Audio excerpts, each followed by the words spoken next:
नमस्कार, news and competition cricket channel में आपका स्वागत है। देखते हैं उत्तराखंड की 10 महत्वपूर्ण खबरें।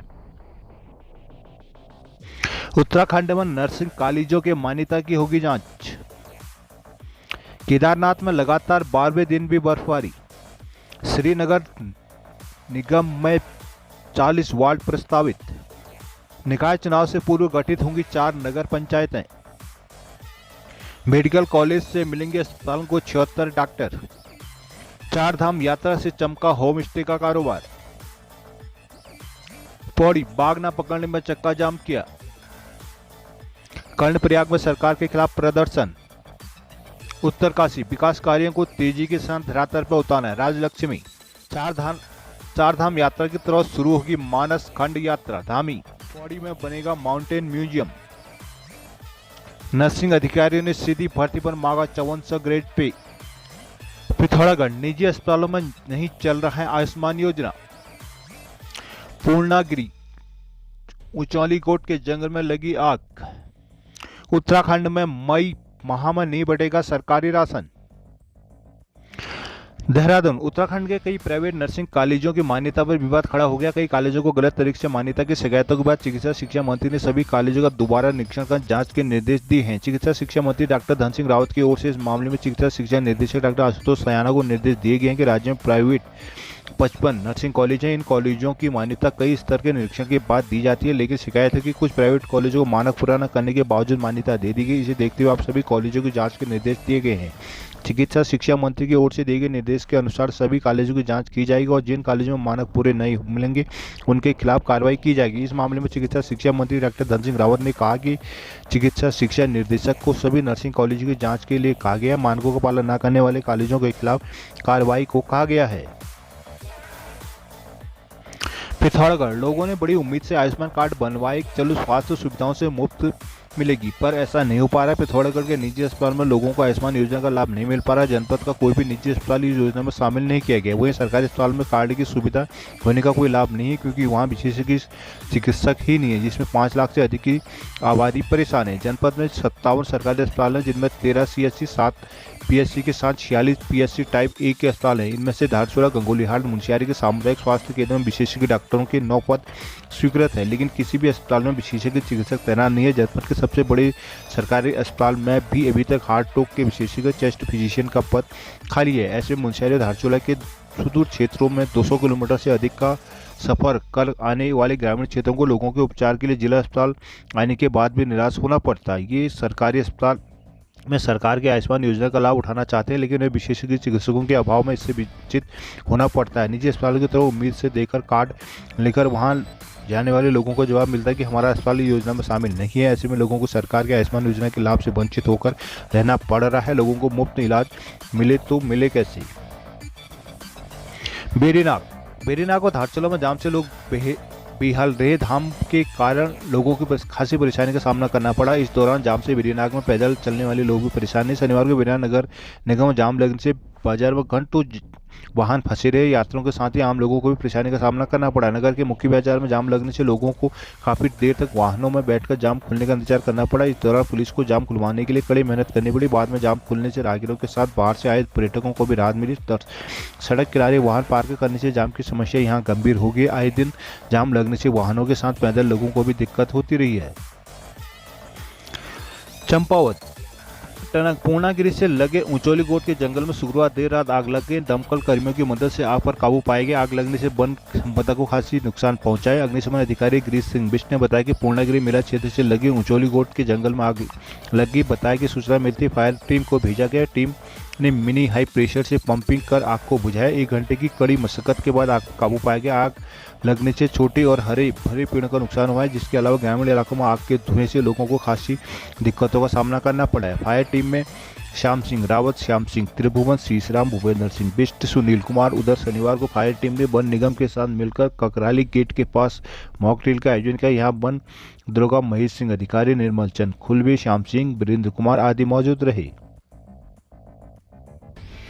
काशीपुर मुख्यमंत्री पुष्कर सिंह धामी ने कहा कि उत्तराखंड में 4 धाम यात्रा की तरफ मानस खंड यात्रा भी शुरू होगी। उन्होंने कहा कि केदार खंड के साथ मानस खंड सर्किट बनाने का काम चल रहा है, जिसकी शुरुआत जागेश्वर धाम से होगी। मुख्यमंत्री धामी को यहां रामनगर रोड स्थित एक निजी स्कूल में कल्चर फिएस्टा का शुभारंभ करने के बाद कार्यक्रम को संबोधित कर रहे इस अवसर पर उन्होंने कहा कि केदारखंड के साथ राज्य में मानसखंड सर्किट भी चल रहा है, जिसकी शुरुआत अल्मोड़ा जिले के जागेश्वर धाम से होगी। मानसखंड सर्किट पूरा होने के बाद चारधाम यात्रा के दौरान राज्य में मानसखंड यात्रा शुरू की जाएगी। मुख्यमंत्री धामी ने कहा कि कैलाश मानसरोवर यात्रा सड़क मार्ग से सुविधाजनक बनाने के लिए तेजी से काम चल रहा है।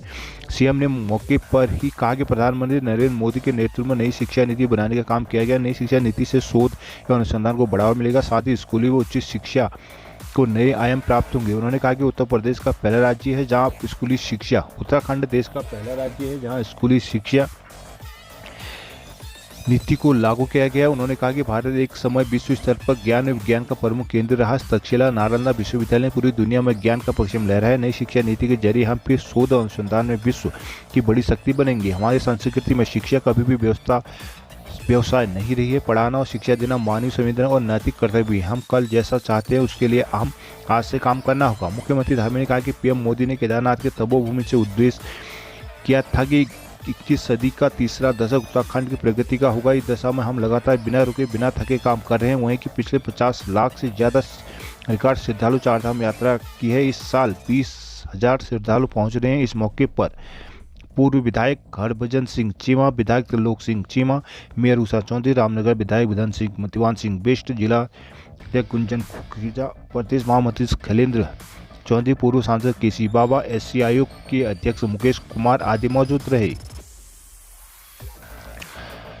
नैनीताल जिले में 665 डीलरों ने मई का राशन नहीं उठाया। जिले में एक भी राशन विक्रेता ने मई माह का राशन नहीं उठाया, ना ही चालान जमा किए। सरकारी राशन विक्रेताओं की संख्या 665 है। इनकी दुकानों से अप्रैल का मास राशन बिक चुका है, इसलिए दुकानों में कोई उपभोक्ता नहीं मिली। अल्मोड़ा में भी जिले भर में किसी सस्ता विक्रेता ने मई का राशन नहीं उठाया है। वहीं उत्तराखंड में 23 लाख राशन कार्ड धारक से मई में राशन से वंचित रह सकते हैं। ऐसे में गरीब परिवार को परेशान होना पड़ेगा। देहरादून में 900 से अधिक राशन की दुकानें हैं। अब तक किसी ने मई का राशन नहीं उठाया। टेहरी में 1037 राशन विक्रेता जिनमें से 12 ने ही मई का राशन उठाया। हरिद्वार में 604 विक्रेता जिन्होंने अब तक राशन नहीं उठाया पाए। वहीं उधम सिंह काशीपुर क्षेत्र में 160 डीलर हैं जिन्होंने भी अभी तक राशन नहीं उठाया और ना ही किसी राशन डीलर ने मार्ग का उठान किया है। पिथौरागढ़ में 780 सस्ता गल्ला विक्रेताओं की दुकान है। किसी भी दुकानदार ने मई माह के राशन के चालान नहीं लगाया। वहीं चंपावत जिले में राशन विक्रेताओं की संख्या 344 है। ग्रामीण संजय राम आदि ने कहा कि इन केंद्रों में मई का राशन नहीं आ सका है। NFSA के तहत 80% लाभांश का भुगतान हो चुका है। प्रधानमंत्री गरीब कल्याण योजना के तहत रुके लाभांश का भुगतान शीघ्र कर दिया जाएगा। विभागीय डीलरों की मांग पर विचार कर रहा है, कहना है अपर आयुक्त खाद्य विभाग PS पांगती। रुद्रप्रयाग केदारनाथ धाम से पिछले 12 दिन से रुक रुक बर्फबारी हो रही है। शनिवार को अपराह्न 3 बजे से बर्फबारी शुरू हो गई थी। बर्फबारी के कारण श्रद्धालुओं को कड़ाकी सर्दी और फिसलन भरे रास्तों से मुश्किलों का सामना करना पड़ रहा है। मौसम विभाग ने फिलहाल मौसम ऐसा ही बना रहने की संभावना जताई। कपाट खुलने से पहले 18 अप्रैल से बर्फबारी का सिलसिला शुरू हुआ था। तब से लेकर अब तक बर्फबारी का सिलसिला जारी है। धाम की ऊंची चोटियां बर्फ से लकदक है। सुबह के समय तापमान माइनस में जा रहा है। यात्री बर्फबारी के बीच ही बाबा के दर्शन कर रहे हैं। केदारनाथ में शनिवार को सुबह से आसमान में हल्के बादल थे। दोपहर बाद हल्की बारिश के बाद केदारनाथ धाम समेत बेस कैंप, घोड़ा पड़ाव आदि स्थानों पर बर्फबारी शुरू होगी। हालांकि तमाम मुश्किलों के बावजूद यात्रियों का उत्साह बना हुआ है। श्रीनगर पालिका नगर में जहां 13 वार्ड थे, वहीं नगर निगम बनने के बाद 40 वार्ड प्रस्तावित किए गए हैं, जिनका फिलहाल क्षेत्रफल काफी छोटा है। सबसे वार्ड संख्या 33 ऐठान डांगवन, जिनकी जनसंख्या 648 है। सबसे बड़ा वार्ड संख्या 3 स्वीत मई गहड़ है, जिनकी जनसंख्या 1459 है। श्रीनगर निगम ने नाकोट, दिगोली, धनगढ़ा, पुंडेरी, चंद्रवाणी, बैतगांव, रतोड़ा, स्वीत चोपड़ा, लगा, स्वीत कोटी सरगोट, फरासू, सेमपाक गहड़, भगवान चोपड़ा ढामक, डूंगरीपत, पंथ लगा, डूंगरीपत, कल्यासौंड, हैड़ी व घोड़ा लगा उफलटा गांव शामिल है। श्रीनगर मेडिकल कॉलेज से प्रशिक्षित MBBS डॉक्टर की 1 साल की जूनियर डॉक्टर के रूप में सेवा पूरी होने के बाद प्रदेश के विभिन्न अस्पताल को 74 डॉक्टर मिलेंगे। इन डॉक्टरों को चारधाम यात्रा पड़ावों के अस्पतालों में प्रदेश के दुर्गम क्षेत्र में तैनाती दी जाएगी। श्रीनगर मेडिकल कॉलेज से बाणधारी 74 डॉक्टरों की सूची मेडिकल कॉलेज प्रशासन ने चिकित्सा स्वास्थ्य परिसर कल्याण महानिदेशक को भेज दिए। मेडिकल कॉलेज श्रीनगर से MBBS पास आउट छात्रों को 1 साल की इंटर्नशिप तथा 1 साल तक जूनियर डॉक्टर की सेवा देने के बाद प्रदेश के विभिन्न अस्पतालों में तैनात किया जाता है। मेडिकल कॉलेज से MBBS बैच 2016 के 76 डॉक्टरों की सूची मेडिकल कॉलेज प्रशासन से चिकित्सा स्वास्थ्य परिवार कल्याण महानिदेशालय के लिए भेज दी गई। उन्हें टेहरी, चमोली, रुद्रप्रयाग आदि जिलों के अस्पताल में भेजा जाएगा। मेडिकल कॉलेज के प्राचार्य डॉक्टर MS रावत ने कहा कि मेडिकल कॉलेज से 74 डॉक्टरों को प्रदेश के विभिन्न अस्पतालों में तैनात करने हेतु सूची चिकित्सा स्वास्थ्य परिवार कल्याण महानिदेशालय को प्रेषित कर दी गई है। देहरादून चारधाम यात्रा से इस बार होम स्टे का कारोबार भी चमकेगा। उधर रूट के होम स्टे में इस बार बुकिंग तेजी से बढ़ रही है। पिछले साल के मुकाबले इस साल होम स्टे का कारोबार बढ़ने जा रहा है। उत्तरकाशी, टेहरी, चमोली, रुद्रप्रयाग, पौड़ी जिले के होम स्टे में श्रद्धालुओं में काफी रुझान है। होम स्टे के बढ़ते कारोबार से न सिर्फ स्वरोजगार बढ़ रहा है बल्कि युवाओं को स्थानीय स्तर पर रोजगार भी मिल रहा है। चमोली जिले में होम स्टे संचालकों को साल भर पर्यटक मिल रहे हैं। मुख्यमंत्री स्वरोजगार योजना से उत्तम घाटी में होम स्टे का काम शुरू करने वाले रणजीत सिंह सागर के दलबीर सिंह, पांडुकेश्वर के दलीप सिंह, निजमुला घाटी के रणजीत कुमार, मंडल के संजय सिंह, भीम तल्ला में देवेंद्र सिंह ने बताया कि अब पर्यटन सीजन सिर्फ 4 माह धाम यात्रा तक सीमित नहीं है बल्कि अब हर सीजन में साल भर पर्यटक आ रहे हैं। स्थानीय लोगों को रोजगार मिले हैं। वीकेंड में पूरे समय लोग होम स्टे में रहना पसंद कर रहे हैं। होम स्टे में रहने वाले लोग स्थानीय उत्पाद में बने व्यंजनों को पसंद कर रहे हैं। पौड़ी धुमाकोड़, रिखणी खाल और नैनी डांडा में 2 लोगों को बाघ द्वारा निवाला बनाए जाने के बाद क्षेत्र में बाघ की दहशत बनी हुई है। क्षेत्र में बाघ के लगातार मूवमेंट के चलते स्थानीय लोगों में भय बना हुआ है व लोगों की दिनचर्या बाधित हो रही है। शासन प्रशासन और वन विभाग पर हीला हवाली करने का आरोप लगाते हुए स्थानीय लोगों ने शनिवार को घोड़कंद हल्दूखाल में धुमाकोट कोटमार्ग पर सांकेतिक चक्काजाम किया। चक्काजाम की सूचना पर राजस्व विभाग की टीम मौके पर पहुंची और लोगों को समझा बुझाकर चक्काजाम खुलवाकर सड़क यातायात फिर से सुचारू करवाया। क्षेत्र में पिंजरा लगा दिया गया है लेकिन स्थानीय लोगों की मांग है क्षेत्र में ट्रैंकुलाइजर टीम तैनात की जाए जिससे बाघ को पकड़कर लोगों को दहशत से मुक्त किया जा सके। इस मौके पर ग्राम प्रधान संघ के अध्यक्ष देवेंद्र सिंह रावत, हर्षवर्धन नेगी, संजय गौड़, रवि नेगी, ग्राम प्रधान उमटा, लक्ष्मी देवी, संजीव नेगी, सुरेंद्र सिंह, चंद्रपाल आदि मौजूद रहे। वहीं राजस्व विभाग की ओर से नायब तहसीलदार राजेंद्र बिष्ट, कानून गो जयकृत रावत, पटवारी ज्योति मोहन और क्षेत्रीय वनाधिकारी महेंद्र मौजूद रहे। उत्तरकाशी टेहरी शासन महामाला राजलक्ष्मी शाह ने शनिवार को जिला विकास समन्वय निगरानी समिति की बैठक ली। जिला सभागार में आयोजित बैठक में सांसद ने केंद्रीय योजनाओं की समीक्षा करते हुए अधिकारियों से विकास कार्यों में तेजी लाने के निर्देश दिए। सांसद ने पूर्व में हुई समीक्षा बैठक में दिए गए निर्देशों पर कितना अमल हुआ इसकी जानकारी भी ली। सांसद ने प्रधानमंत्री ग्रामीण सड़क योजना लोक निर्माण विभाग के अंतर्गत निर्माणाधीन मोटर मार्ग की समीक्षा की। उन्होंने अधिकारियों को निर्देशित करते हुए कहा कि सड़क निर्माण के लिए अधिकृत काश्तकारों की भूमि के मुआवजे राशि वितरण में तेजी लाई जाए। साथ ही जो मोटर मार्ग निर्माणाधीन है उन्हें गुणवत्ता साथ तेजी से पूरा करें। उन्होंने कहा कि बरसात के कारण भी अधिकांश सड़कों की स्थिति खराब हुई है, उन्हें सुगम आवागमन के लिए शीघ्र दुरुस्त करें। उन्होंने अधिकारियों को आपसी समन्वय से समय पर विकास कार्य को धरातल पर उतारने को कहा है। सांसद ने कहा कि जनता की अधिकांश शिकायतें और समस्याएं सड़क, बिजली, पानी, स्वास्थ्य, शिक्षा और नेटवर्क कनेक्टिविटी को लेकर रहती है। सांसद ने समाज कल्याण, पूर्ति विभाग आदि केंद्रीय योजनाओं की समीक्षा की बैठक में अध्यक्ष जिला पंचायत विजय बिजलवान, गंगोत्री विधायक सुरेश चौहान, पुरोला विधायक दुर्गेश्वर लाल, यमुनोत्री विधायक संजय DM आदि मौजूद रहे। देहरादून गढ़वाल मंडल मुख्यालय पौड़ी में माउंटेन म्यूजियम, प्रवृत्ति संग्रहालय और प्लेटोरियम तारामंडल स्थान की स्थापना की जाएगी जिससे पौड़ी खगोल विषय के जिज्ञासुओं के लिए बेहतर डेस्टिनेशन भी बनेगा। भाजपा के राष्ट्रीय मीडिया प्रभारी राज्यसभा सांसद अनिल बलूनी ने अपनी निधि से उनके निर्माण के लिए 4.6 करोड़ रुपए की प्रारंभिक राशि जारी की है। दोनों संस्थानों के निर्माण में लगभग 30 करोड़ का खर्च आएगा जिसे वो अपनी निधि व अन्य संस्थानों की मदद से जुटाएंगी।